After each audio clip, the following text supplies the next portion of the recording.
November 2019 is coming to an end. It's actually day 29, but tomorrow I'm in a mustache media blackout. I'm doing a 4-day men's intensive run by Ransomed Heart Ministries called Beyond Good Soil. Last year I had the pleasure to go to this Wild at Heart gathering. It's a book that John Eldridge wrote, and the men of the Ransomed Heart Ministries came out here and did a Wild at Heart gathering at Stanwell Tops, and this year I suppose it's for men that want to move on with that. It's actually for young guys, 30 to 40, and I'm 55, and I petitioned them and just asked if I could come because I got a young family. I remember when I first got clean and sober when I was 22, I tried to get 10 days up, and the commitment they're asking for is a 10-year commitment of excavation and growth spiritually. And I thought, well, man, I'm 33 years clean now. Well, my first goal was 10 days, and that now is 33 years.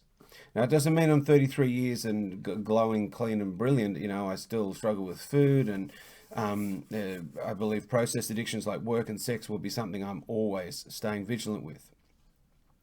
But men's work. Why would I go to a men's retreat? Why do I do Movember? Well, I do it because I've come from I don't know my father.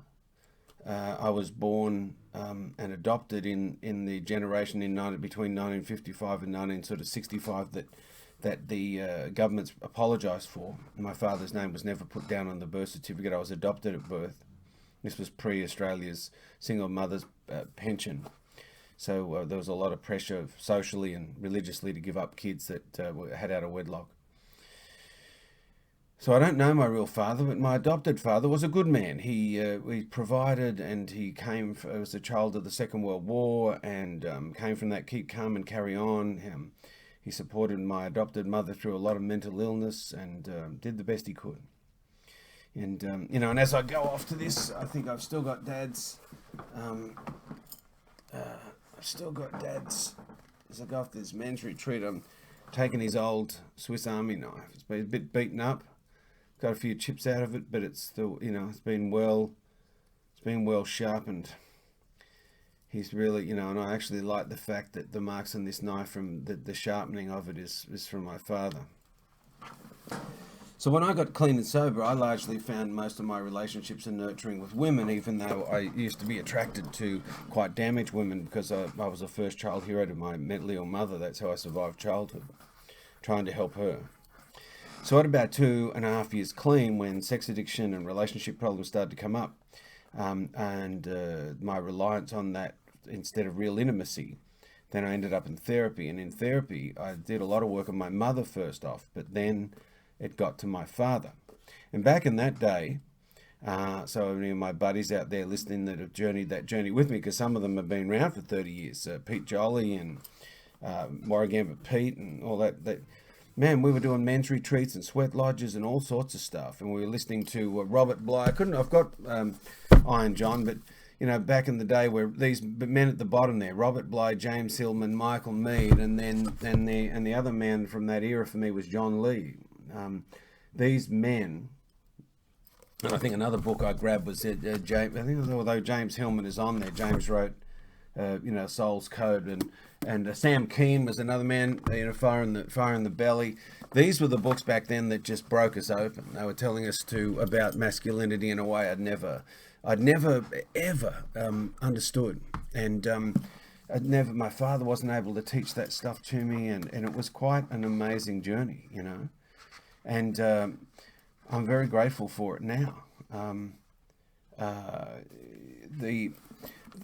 The stuff then, what that meant is that early in recovery they used to say men are for men and women for women, if you were heterosexual, and I'd never really got support from men. So my sponsor was my first sponsor, really was one of my first male mentoring relationships, and for a while then my therapists were female, and then largely I went on to male therapists too to do work around my father wound.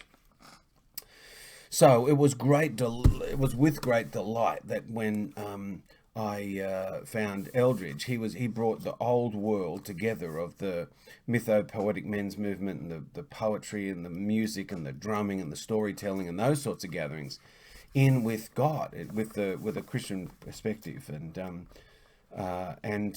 man, it was like my whole worlds came together. So John baptized me a year ago, and I was baptized 25 years ago by Greg Hurst, who was the president of the Brotherhood and street level community church pastor, and so I'd sort of ventured right out and gone and studied a lot of other religions and shamanic practices, and so I felt like I was coming home.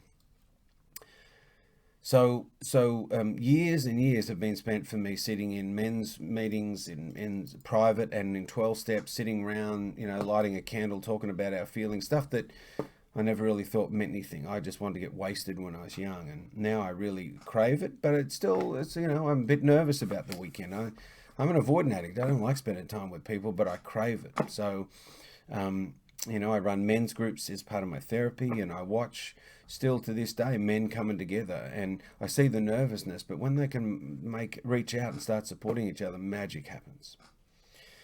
So I don't want this to really be a long video or a long testimony. I do Movember because I believe in some of us have got some pretty grave mental illnesses, in men suicide, young teenagers suicide, and attempted, and sometimes it doesn't work, and we're left to pick up the pieces of our lives, and so I suppose I do Movember to put little tools out in the one area that I've got some skill and have grown some expertise over 30 plus years of doing it. I put little things on addiction and spiritual growth and little tools that I hope will be helpful. They're things largely I use in this office anyway.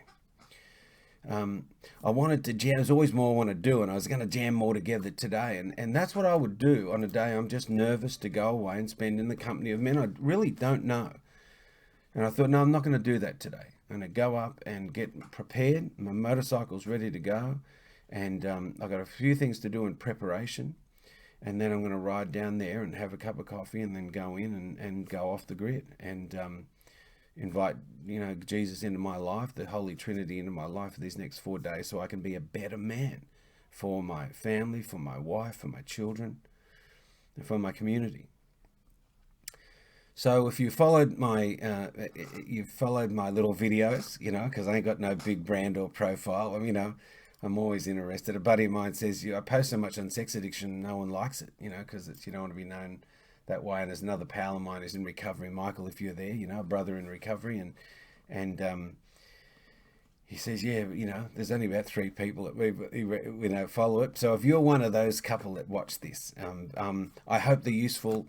I really just want to walk through this planet and leave a better footprint than what I found, and I'm constantly humbled by the work that needs to happen. So the work I've presented on Pete Walker, from Patrick Carnes, from Alexandra Katahakas, Robert Wise. Thank you, Robert, again for your contribution of Skyping into this room. They're still talking about it. I'm so grateful for the people that are still pioneering and helping folks, and I'm really looking forward to this work because this weekend, because I know that with all the skills I have, there's still the power of God, and I want to work on building my skills with the processes, like I did last weekend with the emotional focused therapy for the couple stuff, still growing, still learning, and to also I've just signed up for Ridley College, which is a Bible college, to learn more about how to bring the power invested in me by God. So I want to continue to grow and learn. So I hope you've got something out of these things. Please pass them on to people if you have, or let someone know that you think might benefit. And yeah, this will be a bit of a whim, but I'm gonna leave it with a William Stafford poem. Because where I'm heading at the moment is about, on the weekend, is about moving through the stages of masculinity. So we needed to be a beloved son as a boy, the cowboy phase where we're championed in casual adventure, the warrior and lover phases where we learn to be passionate and stand for something and grow in our power. But then as we get older, we got to move into kingship. I'm 55, I'm no warrior anymore, but I want to be a good king. So this is a William Stafford poem.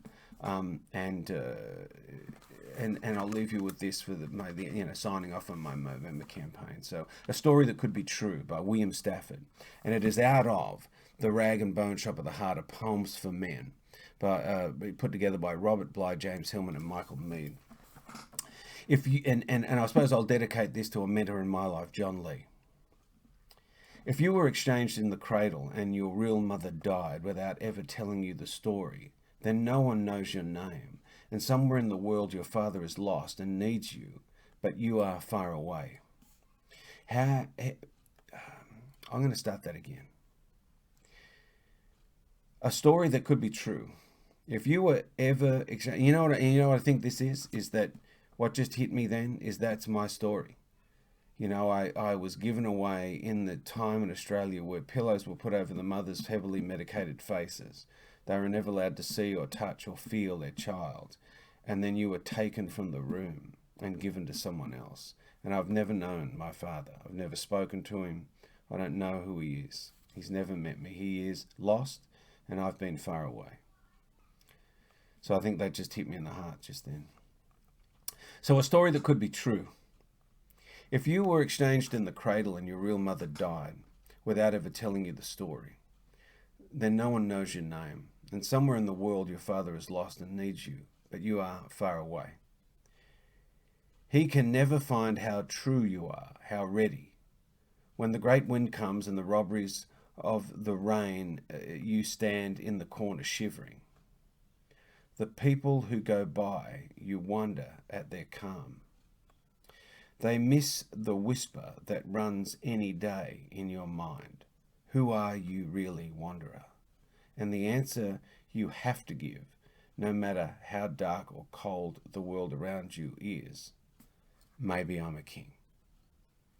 So if you men out there, please reach out and get the support you need. And for the women that love us, please continue to never give up on each other. And be gentle with your heart. Stay on the recovery road. God bless you all. And I'm very grateful that I get another day on earth to be in recovery. Amen.